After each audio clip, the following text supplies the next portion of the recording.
경제와 정의를 다 잡는 KBS 홍사훈 기자.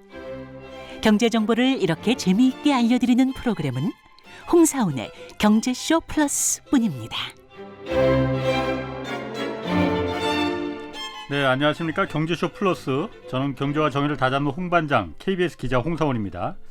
전 세계가 지금 물가를 잡기 위해서 금리를 올리고 있습니다. 경기가 나빠질 것을 알면서도 금리를 이렇게 올릴 수밖에 없는 상황인데, 다가오는 경기 침체 위기 어느 정도 강도로 올지, 또 어떻게 대비해야 할지 오늘 좀 자세히 살펴보겠습니다.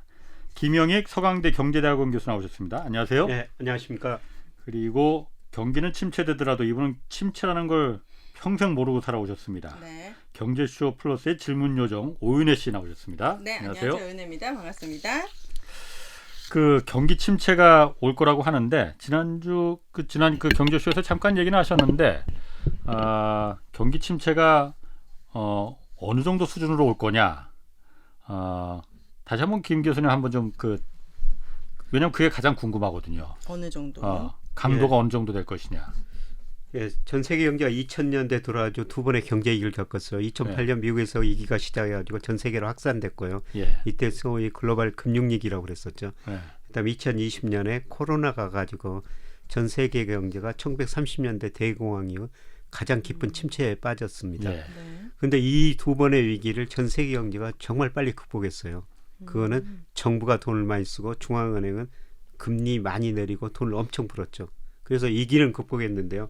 근데 이 과정에서 각 경제 주체 부채가 많이 늘어났어요. 정부가 돈을 쓰다 보니까 정부 부채가 늘어났고, 그다음에 저금리 때문에 가계 기업이 돈을 많이 빌려 써가지고요. 가계 기업도 부실해져 버렸습니다. 그리고 돈을 많이 풀고 저금리 때문에 각종 자산 가격에 거품이 발생했거든요. 근데 그 거품이 금리 인상, 그다음에 경기 침체로 꺼지는 과정이라는 겁니다. 그래서 그동안 두 번의 경제 위기를 극복하면서 쌓였던 부채 문제, 자산가의 거품 문제, 이 두 가지 문제가 발생하면서 앞으로 다가오는 위기는 2008년, 2020년보다는 좀 더 깊고 오래 갈 거라는 겁니다. 루비엘 누리니 교수라고 있잖아요, 뉴욕대. 그분이 미국의 닥터 둠이라는 별명을 갖고 계시던데, 김 교수님도 한국의 닥터 둠이라는 별명이 있으시던데, 그 루비니 교수가 이번에 오는 경제 위기가, 경제 침체가 2008년 금융위기 때와 1980년대 그때 그 오일 쇼크로 인한 그 경제 침체 두 개를 합친 정도로 아주 세게 올 거다, 이렇게 얘기를 하더라고요.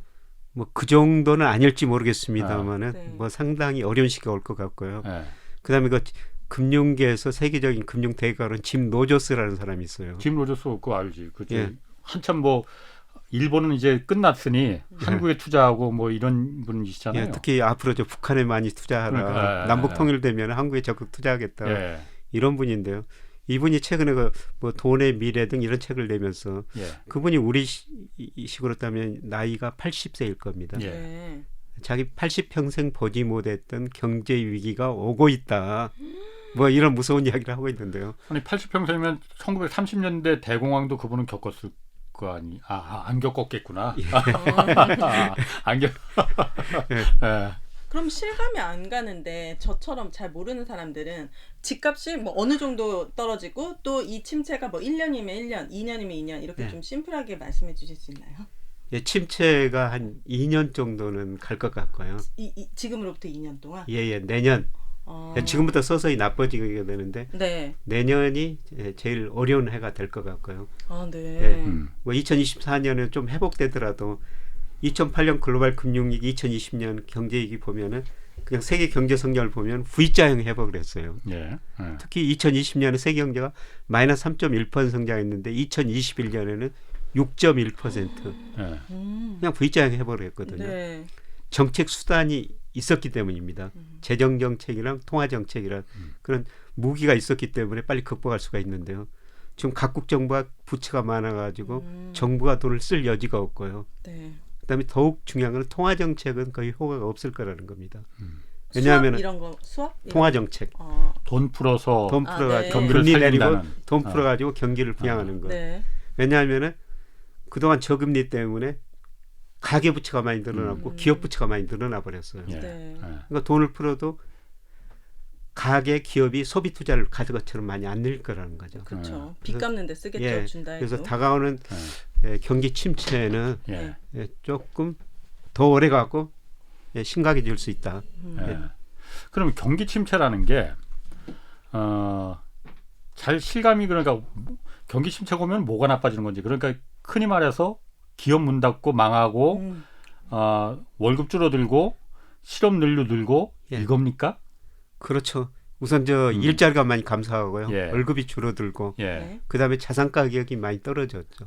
자산 가격이 떨어진다. 예, 부채를 가지고 있는 사람들은 예. 힘들고요. 예.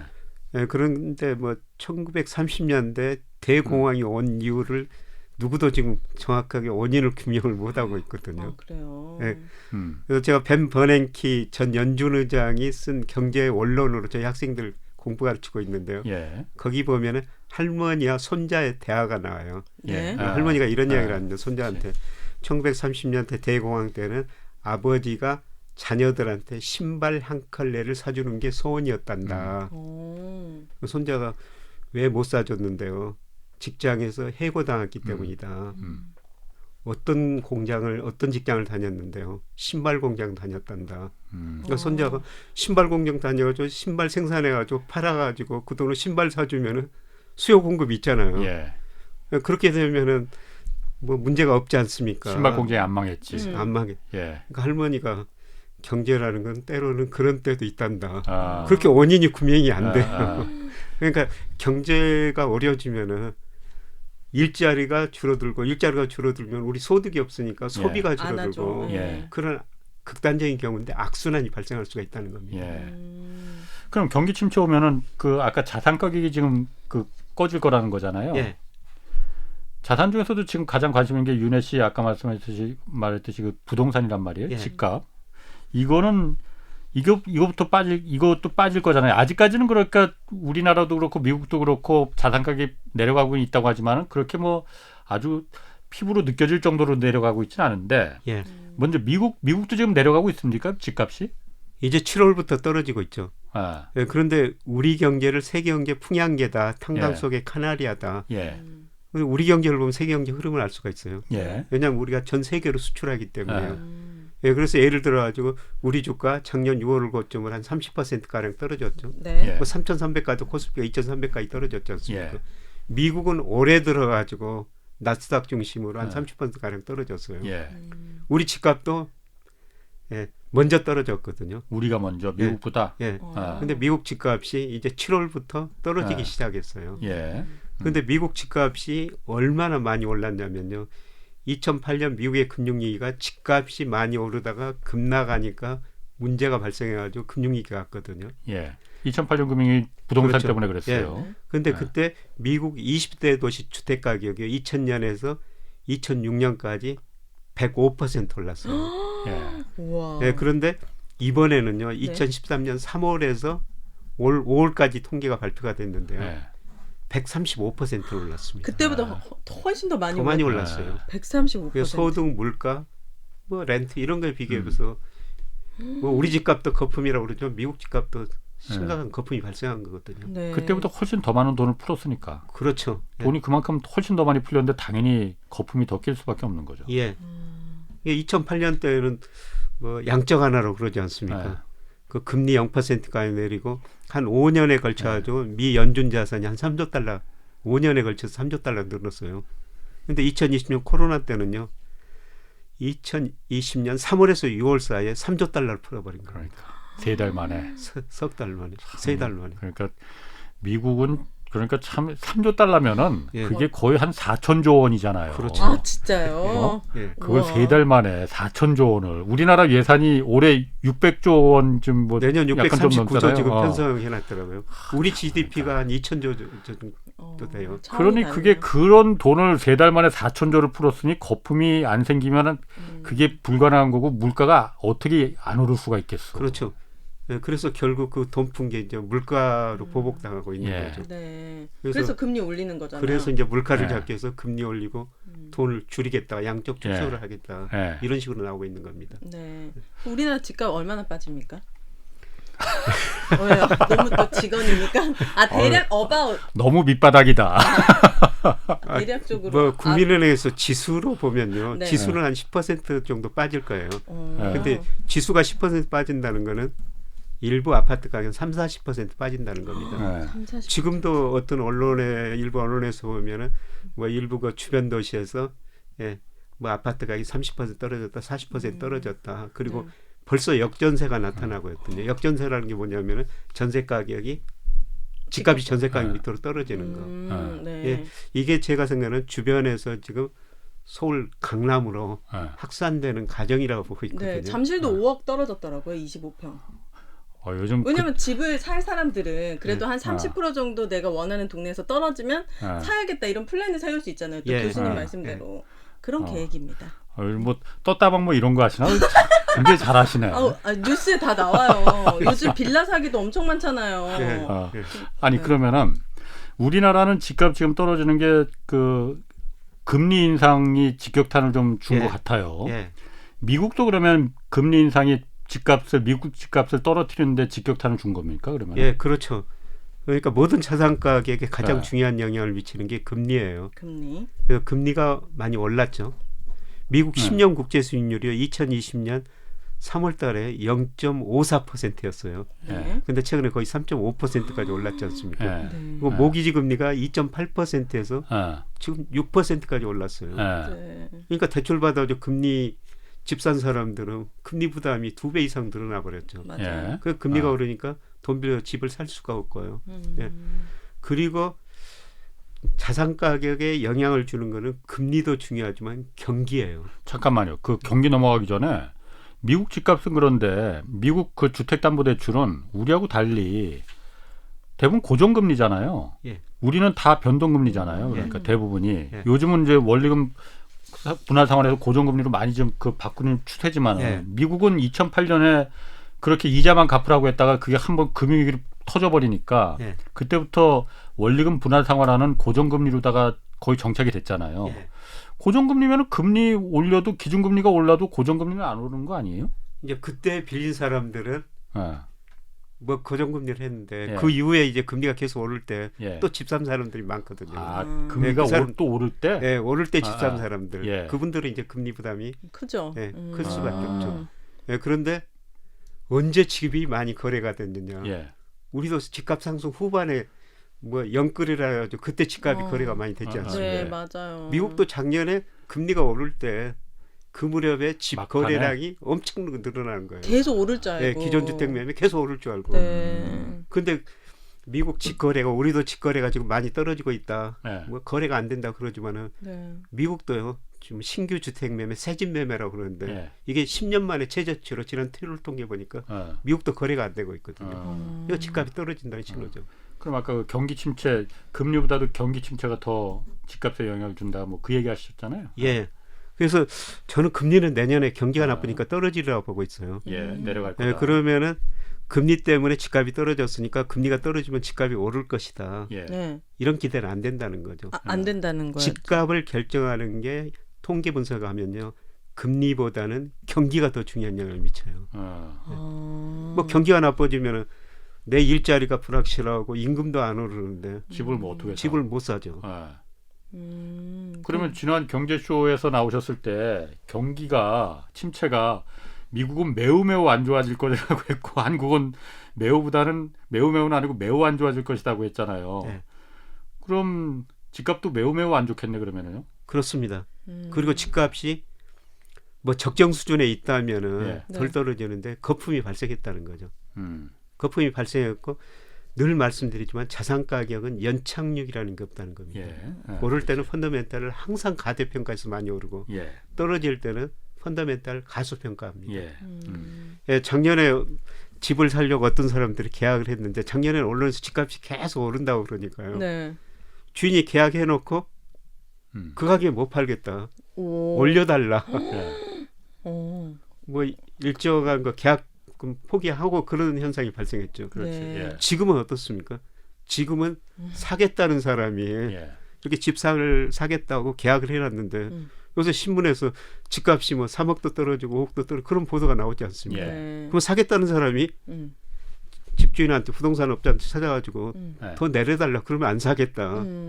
이런 식으로 자산 가격이라는 건 올라갈 때는 펀더멘탈 항상 가대평가하고 떨어질 때는 가소평가한다는 거죠. 지금 이제 그런 국면에 들어서고 있다는 겁니다. 네. 원래 자산이라는 게 그 떨어질 때는 예. 그 본질 가치보다도 예. 더 떨어졌다가 다시 정상으로 이렇게 올라오잖아요. 그렇습니다. 예. 그럼 집값도 그렇게 되는 겁니다. 집값도 그러죠. 본질 가치보다 예, 본질 가치보다 더 떨어졌다면. 그럼 왕창 떨어질 가능성도 있는 거예요, 그러면은? 예, 저는 뭐 그렇게 보고 있습니다. 예. 그럼 떨어지는 기간은, 하락하는 기간은 항상 다들 말하는 게, 여태까지 우리가 살면서 보면은 집은 그래도 떨어질 때도 있고 올라갈 때도 있지만 떨어질 때도 있었지만은 결국은 보면 우상향이야. 예. 결국은 올라가더라라는 게 우리가 다들 생각하고 있는, 마음속에 생각하고 있는 그 경험이거든요. 장기적으로는 모든 자산 가격이 명목 GDP 성장하는 것보다 좀 더 오르죠. 예. 장기적으로 오를 수가 있는데요. 예. 그런데 늙어 좋아지고 나빠지고 사이클이라는 게 있거든요. 예. 경기 순환이라는 게. 예. 지금 그 수축 국면에 들어섰다는 겁니다. 그럼 2024년부터는 조금 올라갑니까? 좋아집니까? 아니, 집값은 더 오래 가리라고 생각해요. 그러니까 어느 정도까지나 이 수축 저는 국면이 뭐- 하락세가 할 건지. 저는 뭐 작게는 3년, 길게는 5년 정도 보고 있거든요. 3년에서 5년. 예. 그래서 제가 이런 이야기를 했더니 뭐 저는 뭐 어르신들의 그 통찰력을 굉장히 중요시하는데 뭐 대기업 그룹 회장이 나도 네 생각처럼 급락한다는 것은 동의한다. 네. 예, 그런데 자기가 이렇게 평생 살아면서 이렇게 사이클을 보니까 너는 3년, 5년 간다고 그러는데 자기는 3년 정도면 회복된다. 마음에 들 것 같다. 오. 예. 어쨌든 뭐 그런 경험으로 이야기하는데 최소 3년은 넘어야겠네요. 과거 그러면은 박근혜 정부 시절 때 집값이 많이 내려갔죠. 이명박 정부 이제 그 후반기 시절부터 그렇죠. 2009년, 10년, 예. 11년 그 사이. 그때부터 집값이 내려가기 시작했었잖아요. 예, 예. 그때는 하락기가 한 몇 년이나 갔었습니까? 그때 한 3년 갔었죠. 3년. 예, 그때보다도 그러면은 그때 굉장히 많이 떨어졌거든요, 예. 사실. 한 예. 40%가 떨어졌으니까. 예. 예. 그때보다도 더 오래, 더 많이 떨어질 가능. 그때보다도 비교하면은 제가 생각하는 건 더 거품이 발생했다는 거죠. 지금. 예, 대표적으로 그 PIR이라고 그러는데요. 네. 소득에 비해서 집값이 얼마나 올랐는가. 음. 서울 중간가구 소득 기준으로 하면요. 예. 그때 13배였어요. 중간가구 소득에 비해서 집값이 13배. 네. 13년 동안 버는 거 한 푼도 안 쓰고 모아야만이 집을 살 수 있다는. 근데 작년 말에 19배였어요. 예. 그리고 올 6월 통계 보니까 17.4배로 줄어들었더라고요. 조금 내려가고 소득은 좀 오르고 예. 집값은 떨어졌으니까. 네. 17.4배도 가구 평균이 한 10배 정도 됐거든요. 예. 높은 그때보다도 집값이 더 많이 거품이 발생했다는 거죠. 예. 그러니까 그때보다도 더 떨어져야 된다는 겁니다. 그럼 지금 한국 부동산의 본질적인 가치는 10배, PIR이 10배 정도로 보십니까, 그러면은? 뭐 10배는 좀 더 올라갈 수가 있지만요. 네. 예, 그래도 뭐 저는 그 정도 가구 평균에 접근해 가지고 보고 있거든요. 예. 그래요. 네. 그러면은 그리고 부동산도 그렇지만 그 전세에서 지금 월세로 지금 빠르게 지금 전환되고 있잖아요. 그러니까 이게 이거는 궁금합니다. 긍정적인 면도 있고 부정적인 면도 있고 그런 것 같아요. 예. 좋은 겁니까? 나쁜 겁니까? 그러니까 좋은 것 같기도 하고 나쁜 것 같기도 하고 하여튼 뭐 애매해. 사실 전세 제도가 있는 게 세계에서 우리나라뿐이거든요. 그렇다면서요. 예. 그런데 왜 그리 갈까? 예. 월세로 갈까? 월세로 갈까? 예, 그거는 젊은 사람들이 그만큼 소득이 없기 때문이 아닌가. 목돈이? 목돈이. 예. 음. 그러니까 얼마 전에 그 맥킨지 보고서 보니까 제목이 선진국 대상으로 조사했는데요. 부모 세대보다 가난한 자식 세대. 역사적으로 보면 자식 세대가 부모 세대보다 잘 살았지 않습니까? 그렇죠. 근데 주요 선진국 맥키니가 조사해 보니까 주요 선진국의 실질 중간 가구 소득이 안 늘어나고 있다. 오히려 줄어들고 있다는 겁니다. 왜 그러냐면은 맥킨지가 조사한 기간에 그 나라 전체 GDP는 늘어나는데요. 상위 10%, 20%만 많이 가져가고 소득 차별화가 너무 심하더라는 겁니다. 그래서 젊은 사람들이 쓸 돈이 없으니까 뭐 지금 전세도 굉장히 비싸지 않습니까? 맞아요. 예, 그리고 그래서 뭐 월세로 가는 뭐 이게 저는 월세 지금 비율이 전세보다 50% 이상 더 많아졌다고 그 보도들이 나오는데요. 네. 뭐 그게 추세라고 보고 있거든요. 그럼 이게 좋은 거냐 나쁜 거냐? 한국 경제 부동산 경제를 봐서 좋은 거죠. 예, 그 돈들이 이제 단지 생산적인 것에 쓰인다면은 월세로 있는 돈이 묶여 있는 돈이. 그래서 예를 들어 가지고 제가 지금 뭐 5억에 전세 산다고 그러면은 월세 뭐 한 달에 500만 원 예를 들어서 낸다면은 그 4억 5천 그 돈을 생산적인 것에 쓰면은 국민 경제 전체적으로 좋죠. 예, 그런데 그 돈이 단지 소비 형태나 뭐 소모적인 형태로 또 들어가면은 뭐 별로 바람직스러운지는 않은데요. 뭐 생산적인 요새 제가 많은 이제 스타트업 이분들 대상으로 강의를 많이 하거든요. 네. 정말 좋은 기술들을 가지고 있어요. 그런데 이제 좋은 돈이 없어가지고 특히 요새는 그쪽으로 돈이 많이 안 몰리더라고요. 지난 2년 동안은 그쪽으로 엄청난 많은 돈이 몰려가지고 그렇지. 그 사람들이 그런 상품을 개발하고 상품화 시켜가지고 경제 성장에 크게 기여했죠. 근데 요새 어려우니까 그쪽으로 돈이 안 몰려요. 근데 그런 돈들이 뭐 젊은 사람들 돈들이 그리 몰리면은 우리 잠재 성장을 넣고 고용 늘리고 뭐 긍정적인 영향을 줄 수 있을 것 같습니다. 주식시장으로 좀 넘어가 볼게요. 주식시장 전망은 좀 어떻습니까? 요즘 주식하는 분들 뭐 하루는 울었다가 하루는 웃었다가 그러는데 우는 날이 더 많긴 해요. 우리 주가는 저는 많이 싸졌다고는 생각해요. 지금 충분히 가소평가 영역이 들어섰거든요. 명목 GDP나 일평균 수익률 작년에 가대평가됐다가 지금 30%가량 떨어지면서 가소평가 영역에 들어섰어요. 그래서 멀리 내다보면은 그냥 좋은 주식 서서히 싸게 살 기회인데 문제는 한 번 더 떨어질 수가 있다는 겁니다. 내년에요? 올 연말 내년 초에 경기가 지금 경기 침체 기대만 있는데요. 저는 올 4분기 내년 상반기 우리 경제 마이너스 성장하리라고 보고 있거든요. 실제로 그런 수치들이 나오면은 기대가 한 단계 꺾이면서 주가가 한 단계 더 떨어질 수 있다고 생각해요. 정부에서는 그래도 아직 마이너스까지는 안 가는데 뭐 2%대로는 기대는 하는데 그거보다는 또 내려갈 수도 있다 이거죠. 지금 한국은행에서 이번에 경제전망 수정하면서 5월에는 2.4% 전망했다 이번에 2.1% 낮췄는데요. 뭐 주요 IB들 내년 전망치 보니까 1.7%. 근데 경제 성장률이 떨어질 때는 이런 전문가의 전망한 것보다 더 낮게 나오거든요. 그 경제쇼에서 출연한 분 중에서 전문가 중에서 이런 얘기도 하신 분이 있어요. 경기 침체가 올 때는 오히려 주가는 올라간다.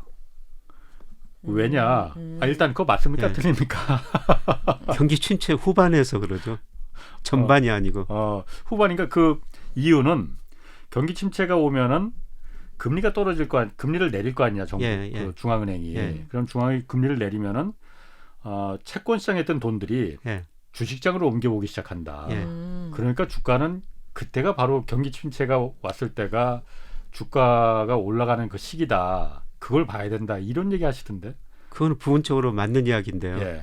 그런데 경기 수축 국면이 있는데 경기 침체가 아주 깊어졌을 때 저는 그게 맞는 이야기라고 생각하고 있고요. 경기 초기에 나빠지는 국면에서는 그때는 같이 떨어지죠. 지금이 이제 그런 국면이라는 겁니다. 그래서 경기 침체가 심각한 내년 상반기에 저는 올이라고 보고 있는데 그래서 올 연말이나 내년 초에 주가가 미리서 한 번 더 떨어질 거라는 거죠. 그때 이제 주식을 사시라는 겁니다. 그러니까 경기 침체가 깊숙해지면은 중앙은행에서 경기가 너무 죽으면 이거 다 죽겠다. 그러니까 금리를 그때부터 이제 좀 내리기 시작하지 않겠느냐. 그럼 그때 주식 시장이 그때부터 다시 올라가는 시점이 될 수 있다. 이렇게 보면 되는 거예요. 그리고 경기 침체, 본격적인 침체가 오기 전에 주가는 경착륙 해가지고 주식은 굉장히 싸져 버립니다. 지금도 싸지만 더 싸져 버려요. 그래서 경기 침체가 오면은 주가가 오르는 걸 맞는데, 근데 경기 침체 초기가 아니라 후기쯤에 후기쯤에 주가가 이제 그 오르는 정도가 막 3,000을 넘고 이런 거는 아닌 거죠? 3,000 넘는 데는 좀 시간이 걸릴 것 같아요. 지금 2000 죄송합니다. 2000대 초반인데 3,000까지 너무 욕심이 과하네. 조금 오를 수 있다. 시간 가면 오긴 오는데요. 오긴 옵니까? 오기는 옵니다. 근데 뭐 1년 반 정도 내다 보면 3,000까지는 좀 가기는 힘들어 보이고요. 그 이상 걸린다. 그 예전에 김 교수님이 중국 주식 그 미국 주식은 희망이 별로 보이지 않고 중국 주식 유망하다 그런 얘기 예전에 하신 적이 있었거든요. 예. 지금 중국 사실 경기가 그렇게 좋지 않잖아요. 예. 그거는 앞으로 10년을 내다보는 거고요. 장기적. 그러니까 지난 10년은 미국 주가가 제일 많이 올랐어요. 예. 근데 2000년에서 2009년까지는 미국 주가는 10년 동안 제자리 걸음을 했거든요. 예. S&P 500 월평균 수익률이 마이너스고요. 예. 지난 20년 동안 세계 주식시장에서 상위 10위에 유일하게 남아있는 마이크로소프트라는 회사. 그 회사도 2000년 IT 거품 붕괴되고 그 시점 그 수준 넘어서기는 꼭 10년이 걸렸습니다. 근데 미국 주가는 그만큼 거품이 발생했다는 거죠. 예. 그런데 그 당시 2000년에서 2009년에는 우리 코스피 중국의 상하이 종합주가 수준이 미국보다 훨씬 나았어요. 저는 앞으로 10년은 그런 시기라고 보고 있거든요. 미국은 지나치게 거품이 발생했으니까 10년 동안 제자리 걸음하고 예. 상대적으로 아시아 주식시장이 더 나을 것이다.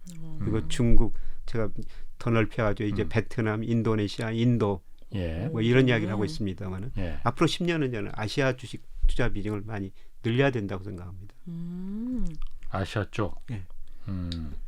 아이들 위해서 사놓을 만한 주식은 이런 쪽이 좋을 수도 있겠네요. 중국이나 예, 베트남. 그렇죠. 예. 우리 주식도 지금 많이 싸졌어요. 대한민국. 예. 네. 저도 저는 손자까지 있거든요. 네. 손자들 계좌로 사주십니까? 네. 오. 지금 서서히 사주고 있어요. 오, 이것도 팁이네요. 그 사주면은 그게 그럼 한 10년 보시는 거예요? 그럼 김 교수님은? 10년은 안 보고 5년 정도만 봐도 뭐 지금보다는 훨씬 높은 수준에 있을 거라고 보죠. 분할 매수 하시는 겁니까? 한 방에? 분할 매수죠. 네. 내년 상반기까지. 네. 여러분 들으셨죠? 분할 매수, 분할 매도. 저 한 방에 주식 투자하는 거는요. 네. 저는 무조건 한 방이거든요. 그거는 너무 바람직스럽지 귀찮아가지고 않습니다. 팔 때도 한 방에. 한 방 참 좋아하시네. 네. 한 방에 가 그러다가. 자, 그 마지막으로 좀 개인 투자자들이 어쨌든 지금 들어가 있는 분들도 있고 그래서 마음의 상처 입으신 분들도 굉장히 많고 맞아요. 이제 들어가야 되나? 지금 많이 내려간 것 같은데 이런 분들도 있고 좀 당부하고 싶은 그 말씀 투자자들한테 아마추어 투자자들한테 어떤 게 좀 있을까요? 이럴 때는 기다리는 수밖에 없거든요. 주가는 장기적으로 오릅니다. 장기적으로는. 그래서, 그러니까 제 가까운 친척이 삼성전자가 애들 둘 유학을 보냈다. 예. 이럴 때 삼성전자 주식 계속 사는 겁니다. 그거 2년, 3년, 5년 지나면은 뭐 굉장히 높은 수준에 있을 거예요. 지금 우리 주가가 많이 싸지고 있다는 겁니다. 이럴 때는 기다리는 수밖에 없어요. 그런데 정말 그 좋은 종목을 사야 됩니다. 우리 기업의 36%, 중소기업의 42%가 이자 보상 비율이 1 미만이에요. 1년간 영업이익 내가지고 이자도 못 나는 기업들이 엄청 많거든요. 네. 아마 내년에 경기가 나빠지면서 많은 기업들이 시장에 의해서 구조조정할 수밖에 없어요. 네. 그래서 그러한 가운데서 살아남는 기업은 내년 이후에 더 잘 되거든요. 그러니까 가지고 있는 종목을 한번 구분해야 됩니다. 이게 살아남아서 잘 될 것인가. 뭐 제 아내도 2020년부터 주식 투자했는데요. 뭐 2020년에 돈 벌었다고 굉장히 좋아하더라고요. 작년에 지루하다고 그럽니다. 요새는 뭐라고 그러는지 아세요? 아니요? 주식 꼴도 보기 싫다. 종목이 50개 가까이 되신다면서요? 그래서 그냥 뭐 나쁜 종목들은 30-40% 손해봐있는데 그건 처리하고 그냥 이럴 때야말로 장기 투자 정말 장기 투자 좋은 시기예요. 좋은 종목들 골라가지고 네. 그리고 우리가 주식 투자 할 수밖에 없어요. 지금 은행에다가 예금 해봤자 많이 주던데. 원금이 2배가 되려면은 그쵸. 짧게는 36년, 길게는 72년이 걸려야 됩니다. 그렇군요. 투자할 수밖에 없습니다. 그리고 코스피 배당 수익률이 은행 이자보다 높거든요. 그래도 고금리 시대인데 주식 투자에 장기 한다고 하더라도 그 수익률보다 은행에 예금한 수익률이 더 적어요, 그러면은? 그렇죠. 예를 들어서 우리 코스피가요. 2010년 지난 10년 동안 연평균 5% 올랐어요. 근데 은행 이자 1 내지 2%지 않습니까? 그렇군요. 그냥 코스피 지수만 사더라도 차이가 많이 나네요. 은행 이자보다 훨씬 높다는 거죠. 알겠습니다. 지금 여러분께서는 홍사훈의 경제쇼 플러스 듣고 계십니다.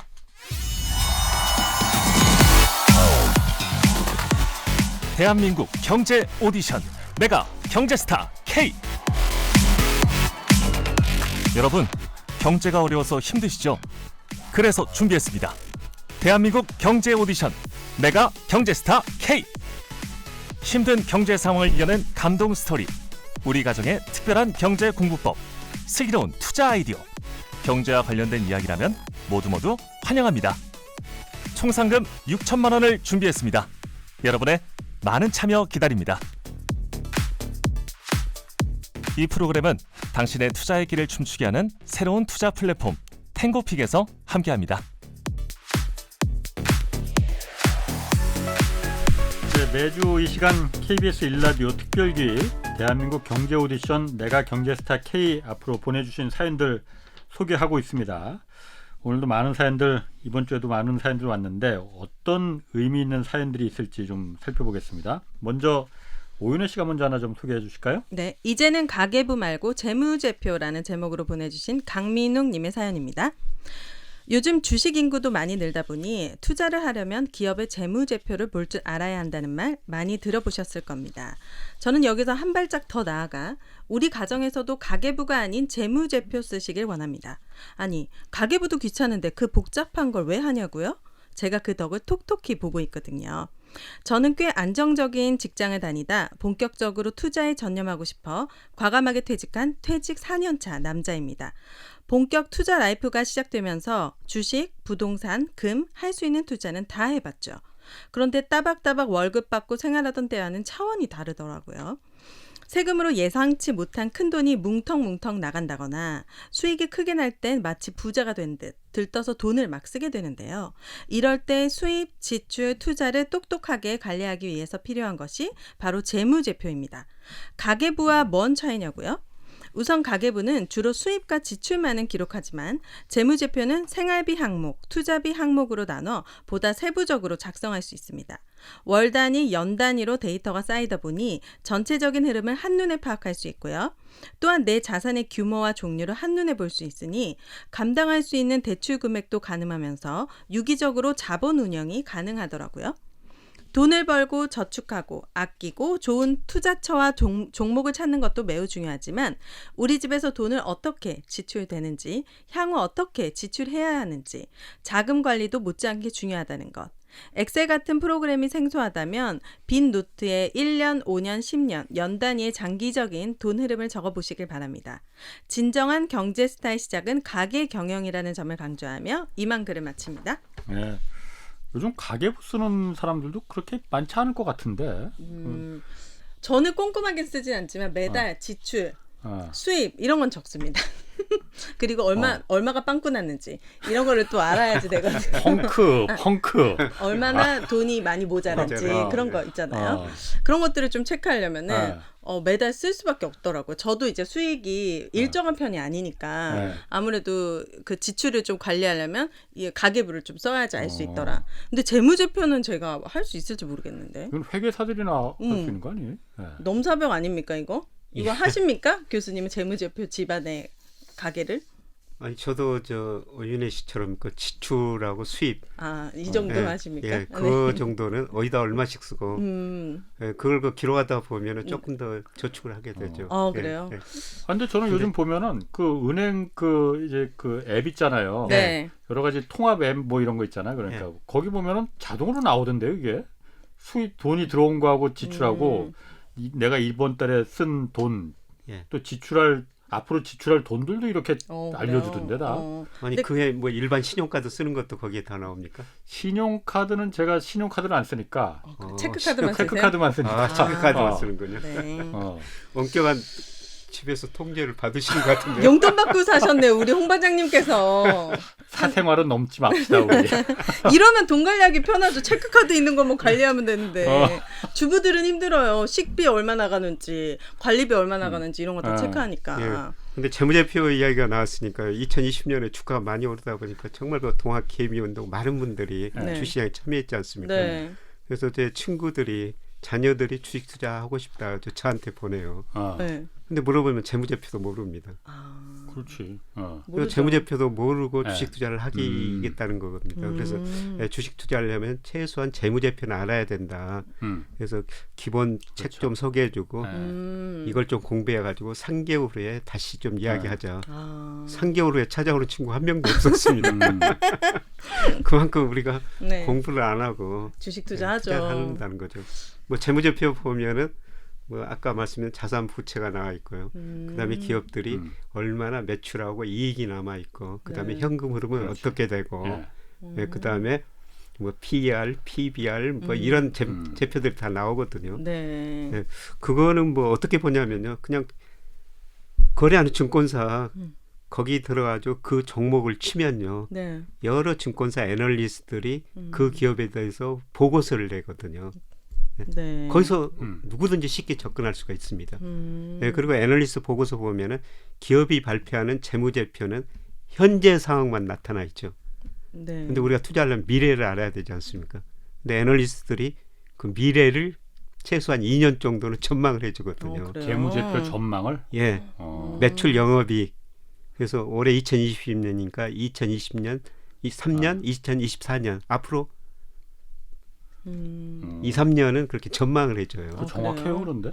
정확하지는 않죠. 그러니까. 그것도 조금 자기 좀 주관이 들어가 있을 것 같은데, 애널리스트. 주관이 들어가 있죠. 그리고 좀 후행하는 경향이 있어요.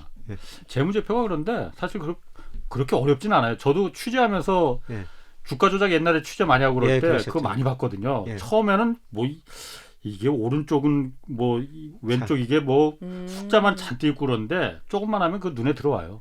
조금만 공부하시면 됩니다. 뭐 공부할 필요도 없더라고. 그냥 보면은 옆에 그래요? 주석 있고 그런 거 보면은 읽어보면 다 상식적으로 그렇구만. 그리고 조금 어려운 용어는 인터넷 찾아보면 금방 떠 나오니까. 알겠습니다. 재무제표는 알아야 된다. 자, 그럼 이어서 제가 한 편 이번엔 소개하겠습니다. 54살의 목수팀 막내로 인생 막장을 탈출했습니다라는 제목의 이철주님 사연입니다. 저는 IT 회사에 다니는 잘 나가는 직장인이었습니다. 40대 무렵에는 5억 원을 들여서 외식업에도 도전했죠. 하지만 2마리 토끼를 쫓는 건 무리였을까요? 회사가 어려워지면서 퇴직 대상자가 됐고 외식 사업도 어그러지면서 52살에 파산을 했습니다. 어떻게든 돈을 벌어야겠다는 생각에 생활정보지를 뒤졌지만 기술 없는 50대 남자가 할 수 있는 일은 거의 없었습니다. 그나마 운전면허가 있어서 새벽에는 오토바이 녹즙 배달, 오전에는 트럭으로 반찬 배달, 오후 1시부터는 오토바이 퀵 서비스를 했습니다. 잠도 못 자면서 이 일 저 일 하는 제가 안쓰러웠던지 반찬 배달 공장에서 같이 일하던 형님이 목수를 추천하더군요. 자기 친구가 퇴직하고 목수가 되는데 일당이 15만 원이라는 겁니다. 그 말에 저는 당장 목공 학원을 찾았고 수료 후 54살의 나이에 목공팀 막내로 일하게 됐습니다. 단장님은 저보다 나이가 12살이나 어렸지만 저로서는 밤에 잠도 푹 잘 수 있었고 한 달에 300만 원 가까이 벌 수 있어서 하루하루가 즐거웠습니다. 기쁜 마음으로 일하자 일당도 실력도 쑥쑥 올라가면서 59살이 된 지금은 대기업 임원보다도 많은 수입을 올리고 있습니다. 주변에서는 그렇게 적성에 맞는데 처음부터 목수일을 했으면 더 좋았겠다 이렇게 말하지만 제 생각은 다릅니다. 제가 일찍 목수일을 시작했다면 60을 앞둔 지금은 타성에 젖어서 나무 만지는 행복도 또 보람도 못 느꼈을 겁니다. 그래서 저는 앞으로 어떻게 살지 걱정하는 50대, 60대 퇴직자들에게 말하고 싶습니다. 제2의 인생에 도전하라고요. 낯선 일을 하는 거, 특히 몸을 쓰는 일은 어렵죠. 선입견도 있고요. 하지만 막상 해보면 별거 아닙니다. 인생에 늦음은 없고 늦었기 때문에 더 좋을 수도 있습니다. 바로 지금이 최고의 투자인 제2의 인생을 시작할 때입니다. 대한민국의 50대, 60대들 우리가 산전수전, 공중전 다 겪었는데 새로운 일 하나 못하겠습니까? 저를 보고 힘내십시오. 그러시면서 추신으로 방송 들으니까 홍사훈 기자님도 목수의 꿈을 갖고 계시던데 적극 추천입니다. 아자아자 이렇게 보내주셨습니다. 이제 퇴직 후에 걱정 없으시겠네요. 아니 네. 이게 사실 제가 이 나무 만지러 가구 만지는 걸 제가 거의 전문가 수준이거든요. 제가 보면서 제가 만든 거 보면 스스로 막 감탄해. 저걸 내가 어떻게 만들었냐. 한번 보고 싶네요, 진짜. 저 연필을 정말. 항상 이렇게 귀에다 갖고 목수분들이 저렇게 하지 않습니까? 네. 사실 이게 제가 그 컨셉으로 그 연필 끼는 게 아니고 제일 편해. 보면은요, 막 나무 일 하다가 금방 이제 그 볼펜 연필 찾아서 줄 긋고 막 이럴 때 쓰고 그럴 때. 귀에서 딱 빼면 바로 하거든요. 바로 또 그냥 둘 수 있고 어디다 두면 잊어버려 그냥 항상. 네. 근데 이게 제가 목수하면서 목수라기보다는 나무 이제 그 가구만 두면서 사실 저도 그런 생각했거든요. 이게 취미로 하는 게 나중에 밥벌이가 될 수 있을까? 예. 근데 저 같은 경우에는 이걸 취미로 와서 내가 정말 뭐 즐겁거든. 네. 근데 이게 노동으로 생각하면은 이걸 팔아서 내가 밥벌이를 한다 하니까는 다치게 되더라고요. 그래서 한번 큰일 날 뻔했어. 내 보면 좋거든. 그러니까 누가 만들어 달라고 하는 거야. 자기 테이블 하나 좀 만들어 달라. 야, 너 그거 금방 만들잖아. 그래서 내가 가질 건 모르겠는데 이걸 남을 준 걸 생각하니까 노동이 돼 버리더라고요. 그렇죠. 그러니까 하기가 싫은 거야 막. 그러다 보니까 아무튼 좀 뭐 크게 한번 다칠 뻔했어요. 뭐 그런 경험이 있었어요. 네, 그럼 목수는 취미로 하시는 걸로. 네, 다치시면 안 되니까 또 우리 홍 반장님은. 이번 저 글을 읽어보면서요. 네, 제가 저 58년 개띠거든요. 네. 유명한. 저희 아빠랑 동갑이시네요. 네. 같이 방송에서 영광입니다. 네, 저도 영광입니다. 제가 뭐 제 또래들, 제 선배들 다 은퇴했어요. 네. 근데 은퇴한 남자들 공통적으로 두 가지 이야기합니다. 뭐요? 은퇴 후 나갈 사무실이 있어야 된다. 적당한 용돈이 있어야 된다. 네, 그러려면 저는 업을 가져야 된다고 생각하고 있거든요. 물론 회사 다니면서 직을 오래 유지하는 게 좋습니다. 예를 들어서 지금 우리가 은행에다가 1억을 예금해 놨다면은 한 달 이자가 10만 원이 좀 넘어요. 그러니까 어떤 일을 해서 지금 한 달에 10만 원을 벌면은 금융자산 1억 가지고 있는 거나 똑같은 현금 흐름이라는 거죠. 그런데 이분은 지금 300만 원 이상이잖아요. 그러면 금융자산 30억 가지고 있는 거나 똑같은 현금 흐름이거든요. 이분은 목수라는 업을 가지셔가지고 뭐 이렇게 돈도 많이 버시고 나갈 사무실도 있고 뭐 적당한 용돈도 벌고 그러니까 적당한 뭐 집 이후에 업을 가지는 게 굉장히 좋은데요. 이분은 그런 업을 목수라는 업을 가지신 것 같습니다. 네, 응원합니다. 나도 그럼 한번 생각을 해볼까 그러면. 아니에요. 우선 마음이 또 고와야 되거든요. 내 의자가 아니라 팔 의자도 이렇게 좀 좋은 마음으로 해야 되는데 이분은 그게 부족하네. 그게 부족해 내가. 이거 의자 사러 온 사모님 마음에 안 들면 또 못 제대로 안 받거든요. 튀어나오게 하거든요. 위험합니다. 네. 알겠습니다. 오늘 참 재밌으시네요, 윤혜 씨. 만날 때마다 그 얘기 하시는 거예요. 네.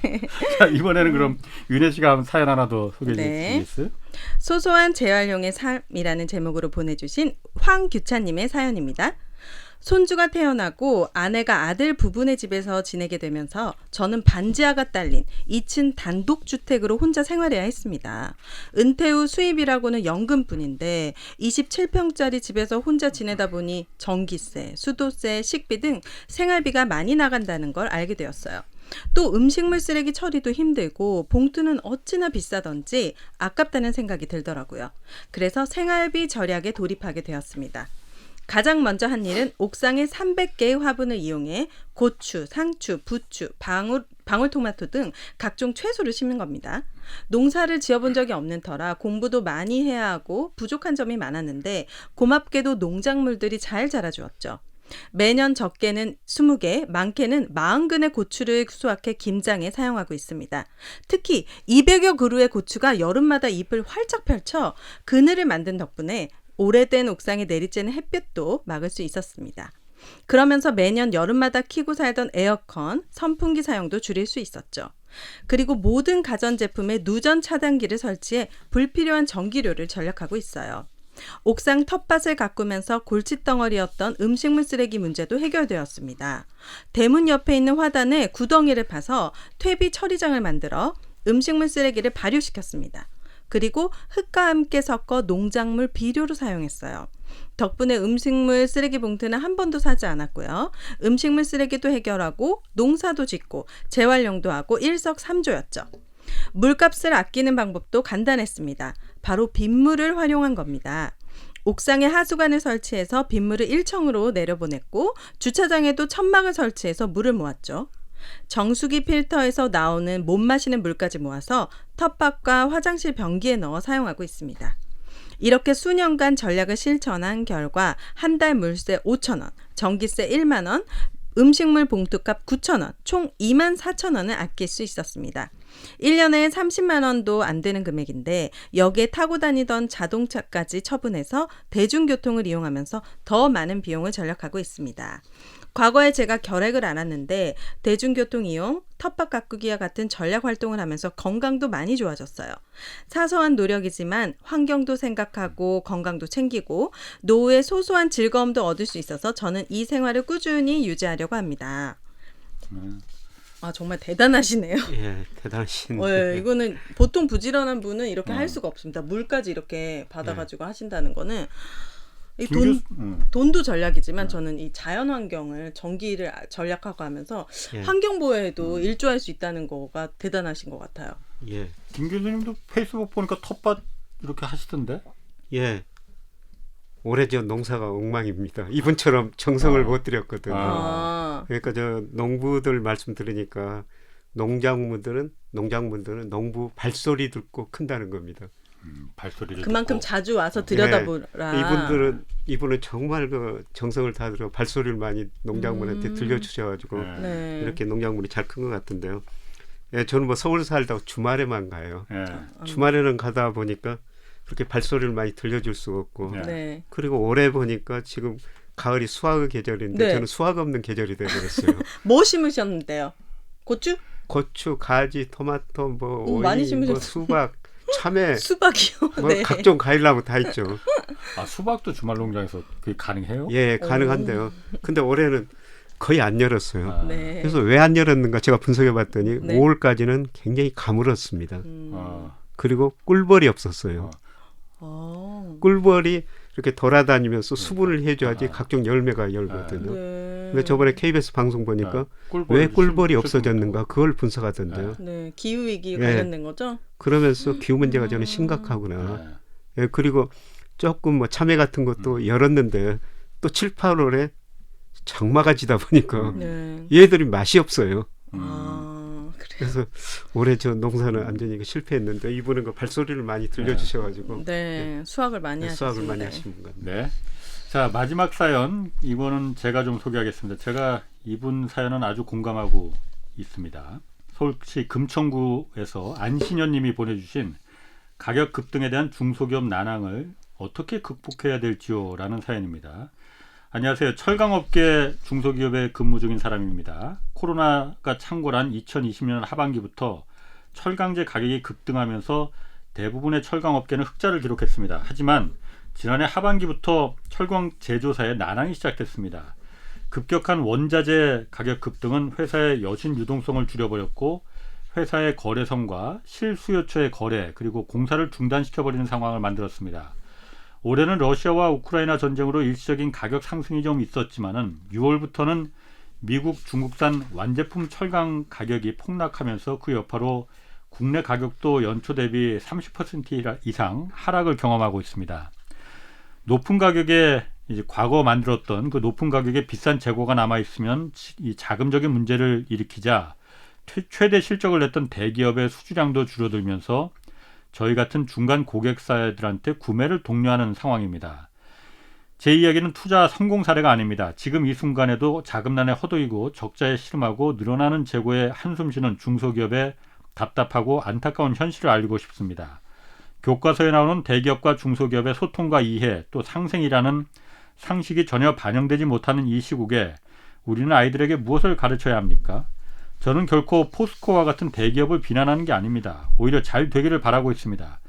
유기적인 제철 공정 특성상 포스코가 성장해야 포스코라는 나무에 기대서 살아가는 수많은 중소기업 그리고 중소기업 근로자들의 가족이 안심하고 살 수 있습니다. 우리는 같은 목표를 향해 달려가는 운명 공동체인데 왜 대기업이 가격을 정할 때 그 가격으로 인해서 일희일비하는 중소기업의 의견은 반영되지 않는 겁니까? 제발 대기업의 일방 통보식 가격 결정이 아닌 상생의 결정 그리고 중소기업의 문제점을 현미경으로 바라보는 현실적인 정부 정책이 마련돼서 저희도 성공 사례를 당당하게 적어서 전파하는 대한민국 기업이 되길 희망하는 마음으로 이 글을 올려봅니다. 사실 납품단가 연동제라는 게 제가 입사 30년 전에 입사했는데 그때부터 나온 얘기거든요. 30년 내내 지금 이 얘기하고 있습니다. 예, 맞습니다. 예, 저도 저 한국은행 기업경기 실사지수를 매월 발표하는데 예, 기업들한테 예, 기업경을 하면서 뭐가 제일 어려웠느냐. 첫 번째 나온 게 원자재 가격 상승이에요. 원자재 가격 상승했는데 대기업들이 그만큼 단가를 안 올려주고 있다. 이게 이제 가장 어려운 점이다. 이런 거를 계속적으로 이야기를 하고 있거든요. 그래서 이런 것들이 좀 많이 개선됐으면 저도 좋겠다는 생각이 드는데. 네, 다른 선진국은 어떻습니까? 궁금해요. 대기업과 중소기업의 상생. 제가 유럽 이 부분에 대해서 제가 그 프로그램을 좀 자주 만들었는데 유럽 특히 독일이나 프랑스 이쪽 나라들 가봤거든요. 인간의 이기심은 다 똑같습니다. 사장님은 다 똑같습니다. 한국의 대기업 회장님이 천성이 나빠서 그런 거냐? 절대 아니거든요. 그 나라의 국가의 강제적인 법과 규범과 제도가 대기업들이 갑질을 할 수 없도록 원천적으로 차단이 되는 거야. 그래야만이 그 돌아가는 거지. 사장님의 양심이 절대로 돌아가지 않습니다. 양심에 맡겨서는. 유럽은 그런 게 잘 되어 있나 보죠. 법과 제도가 그렇게 하면은 처벌을 받게끔 돼 있어. 심지어는 우리나라는 제가 그 부분에 대해서 독일 법을 보면서 카르텔 담합하면은 굉장히 중요한 그 경제 범죄잖아요. 형량도 세잖아요. 독일 같은 경우에는 중소기업의 그 경쟁력을 해야 하는 그 대기업에 대해서는 중소기업끼리 담합을 할 수 있도록 허용이 돼 있더라고요. 신고하면은 담합을 할 수 있게 돼 있어. 힘을 합쳐서 대기업에 대항할 수가 있군요. 납품 단가를 갖다 우리는 100원을 받아야만이 이게 유지가 되는데 50원에 대기업이 강제로 지금 요구하더라. 우리 저 가격엔 다 우리 납품하지 말자. 중소기업들이. 그래서 카르텔을 갖다가 그때부터 신고를 해요. 신고를 하면은 그게 공식화되니까 거기서 빠져나가는 배반자가 생기지가 않잖아요. 그러니까 그 경쟁률 중소기업들이 그래서 유지할 수가 있는 거야. 그래서 독일의 히든 챔피언 강소 중소기업들이 그래서 많은 거예요. 그게 정말 국가의 역할이거든요. 우리나라는 하청 업체들끼리 싸우잖아요. 약자들끼리 싸우는 구조로 되잖아요. 이게 참 안타깝네요. 아니 그러니까 제가 아까도 김 교수님이 얘기했는데 제가 자꾸 그냥 이렇게 분량을 드리네. 말씀 좀 해보세요, 김 교수님. 내가 한마디만 하고. 우리나라 그 민주적인 자본주의라는 건 없다고 하잖아요. 민주적인 자본주의란 민주주의와 자본주의라는 건 제가 항상 경제와 정의를 다 잡는다고 하지만 이건 사실 불가능한 얘기잖아요. 현실 세계에서는 그걸 다 잡을 수 있게 해주는 게 바로 국가의 역할입니다. 우리가 세금을 내는 이유가 그거예요. 상생과 동반 성장 말로는 그럴듯하지만은 실제 자본주의 세계에서는 양심으로는 돌아가지 않는 거거든요. 그럼요. 국가가 나서야 된다. 국가의 역할이 필요하군요. 국가의 역할이 정말 중요한 것 같고요. 근데 이분이 그 포스코 이야기를 했는데 포스코 다닌 사람들 배지를 보니까요.